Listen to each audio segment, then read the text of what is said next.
this is Michael with Asymmetrical Preparedness. This video is about how much food to store. But first off, since I don't have a fancy introduction, if you like the channel, please subscribe, hit the like button, ring the little bell notification thing, and comment below, please. Anything you guys can do to help me in the algorithm and further the channel would be appreciated. Back to the topic. So, how much food to store? Well, there isn't a cut and dry answer, first off. Everybody's in different situations. Everybody lives in different areas. Everybody, has different ages, different medical issues, different health levels, different fitness levels, all kinds of stuff like that. And so your caloric needs will vary. But with that said, whatever your caloric output is now, your caloric use is now, you can count on it being more, much more, in an SHTF, WROL, Teotihuacan environment. Unless you are living on your homestead, doing all the homesteady things right now, doing all the stuff off-grid, without power, all that stuff by yourself manually. If you're doing all the things right now manually by yourself, or with the people you're going to be with in an event, then yeah, you already know what your caloric needs are. Other than that, I would say, say 2,000 calories a day. Yeah, no. First off, I don't think that's going to cut it. I think 3,000 would be pretty much bare minimum. With 4,000 to 5,000 more realistic, and even upwards from there, depending on who you are, what role you are fulfilling within your team or your group or your family, whatever it is, in whatever situation you're in. If you got a bug out, or you're going to be bugged out, which becomes your home then, not your bug out, of course, but if you're up in some really, really hardcore mountains, then going anywhere, you're going to be going on foot. Well, if you're assuming you're going on foot, sorry. That is arduous, very, very arduous, just walking up and down mountains, just walking. I mean, that's not even talking about if you're out hunting and you bring back game and then carrying all that weight, all the, caloric needs to process the meat, all the stuff like that. So, man, I would try to count on as many calories as you can. At least, I'd say bare minimum 3,000. Because also the caloric needs within your group are going to be varied. Like my family, if I'm counting caloric needs for my family to figure out what I need to feed my family as part of our group, so that I do my part for the group, so I'm making sure my family's fed and everybody else is doing the same thing. Well, my 3-year-old is not going to have the same caloric needs as me. My 12-year-old maybe, closer. My wife, maybe close, but I think I would probably be doing the predominant most of the hard lifting, carrying, working, stuff like that. So take that into account. And I'm not going to throw numbers out there for how many calories you need. I say baseline, bare minimum 3,000 calories, I would say per person per day. I use a figure closer to 1,000,000 calories per person per year. That's just me personally. But figure out what your needs are, how many people you're feeding, and I would say bare minimum start with, just throw something out, a month. And if you're just starting out, if you don't have a month, then do your best, prep a little every day, like I say, until you get to a month. Then set a new goal, say 3 months, then 6 months, then a year. If you already have a year of food storage, booyah, good job.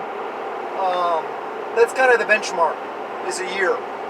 Because, well, actually, with that said, part of the equation is growing and producing your own calories also. Not just eating food storage.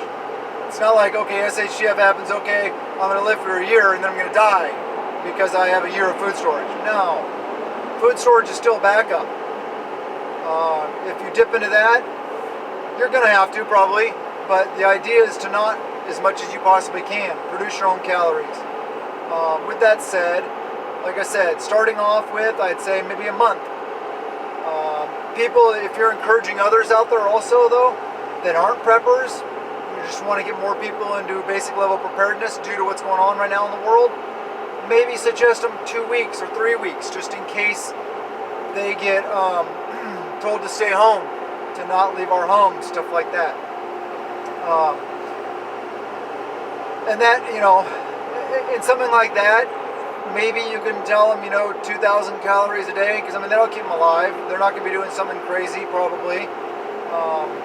But give them a lower, more attainable goal to shoot for, because you're just introducing them. You're trying to encourage them to get at least a basic, bare minimum level of preparedness, so that if that happens, they'll be able to survive it.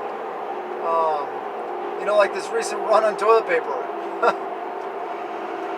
And food, I guess, to an extent, but I saw more, toilet paper. And it's like, really? Are you going to eat it?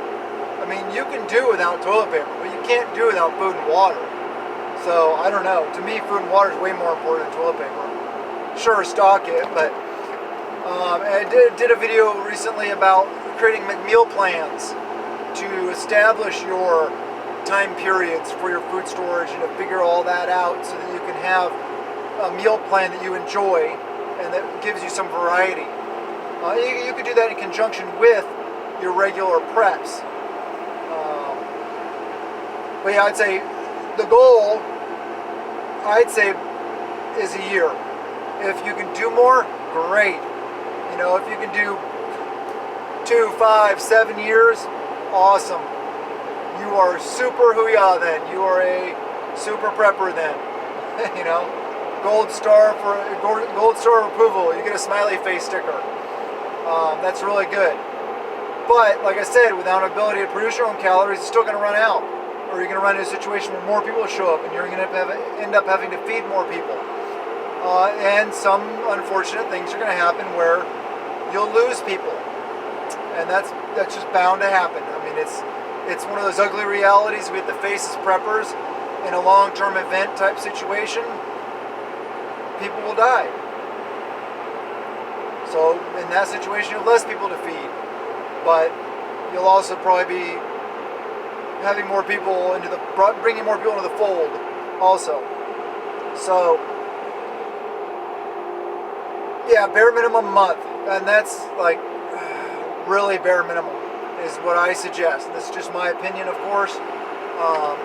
Shoot for a year and prep a little every day, like I always say. And we're doing this out of peace of mind, not out of fear. Remember that. Fitness is preparedness. Lots of different things are preparedness, not just buying food storage. There's lots of other aspects we talked about in other videos, but and then I'm not really going to get into what to buy. I've covered that. May do another video on that. I don't know. But you want a variety. You want a mix of, say, dried goods, canned goods. You want to store stuff that you eat, that you will eat, that you like. You can also store some stuff, bulk items, maybe stuff that you're not like, oh my gosh, I can't wait to have some rice. I love rice. Okay, well, but you'll eat it, right? Okay, yeah. That's what we're getting at. We want to thrive, not just survive in a scenario, in a situation. So, have what you enjoy. One thing I really like getting is, who doesn't like mac and cheese? Come on. Noodles, shells, whatever kind of pasta you want to get.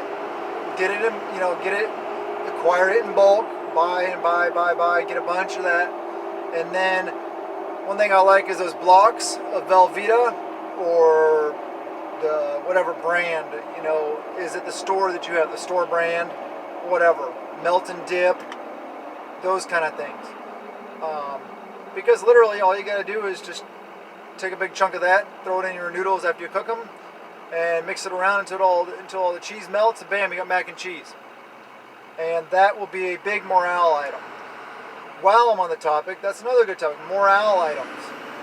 Morale is going to be very important in an SHTF scenario. Not only do you have to have calories to survive, But having some things that are good for morale is a very good idea.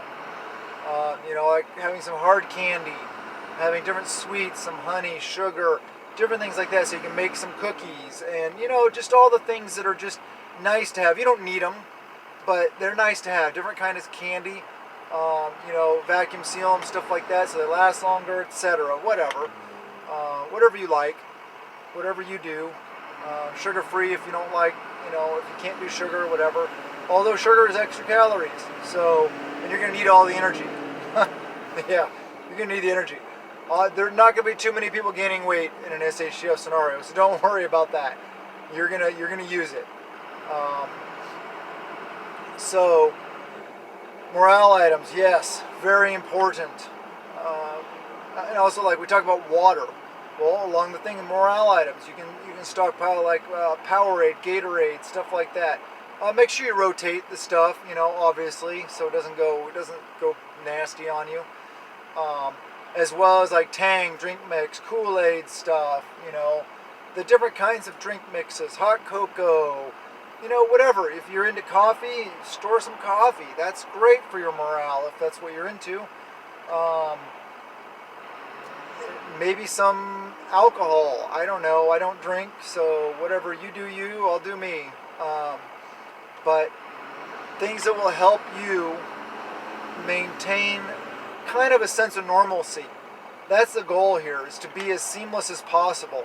To basically be, a week or two or month or a couple months into the situation and be like, oh man, you're just walking around one day and you realize, oh, we're in SHTF, and it really doesn't affect my life at all.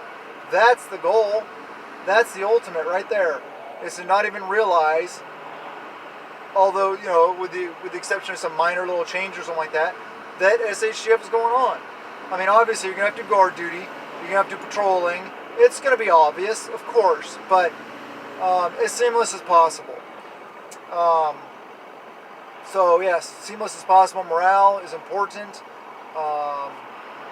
Make sure that you are prepping for your caloric needs and be realistic.